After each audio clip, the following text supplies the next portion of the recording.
এক গভীর জঙ্গলের ধারে বাস করত এক অদ্ভুত শাকচুন্নি। তার নাম ছিল শাকি। সে দেখতে যেমনই হোক না কেন, তার মনটা কিন্তু খুব নরম ছিল। সারাদিন সে গাছের পাতা, লতাপাতা আর জঙ্গলের ফলমূল খেয়েই থাকত। একদিন সেই জঙ্গলের পাশ দিয়ে যাচ্ছিল দুই বন্ধু, রিনা আর মিনা। তারা একটু পথ হারিয়ে ফেলেছিল। জঙ্গলের পথঘাট তাদের অচেনা।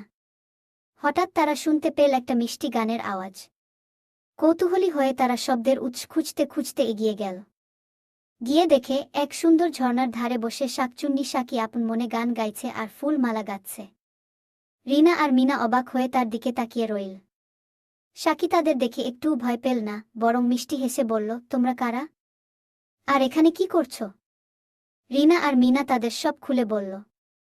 শাকি সব শুনে বলল, চিন্তা করো না, আমি তোমাদের পথ দেখিয়ে দিচ্ছি। তারপর সে তাদের জঙ্গলের ভেতর দিয়ে সাবধানে হেঁটে গ্রামের রাস্তা পর্যন্ত পৌঁছে দিল। রিনা আর মিনা শাকচুন্নি শাকির দয়ায় আর বুদ্ধিমত্তায় মুগ্ধ হয়ে গেল। তারা শাকির জন্য কিছু ফল আর মিষ্টি নিয়ে এসেছিল, যা শাকি খুব খুশি মনে গ্রহণ করল। সেই থেকে রিনা, মিনা আর শাকি খুব ভালো বন্ধু হয়ে গেল।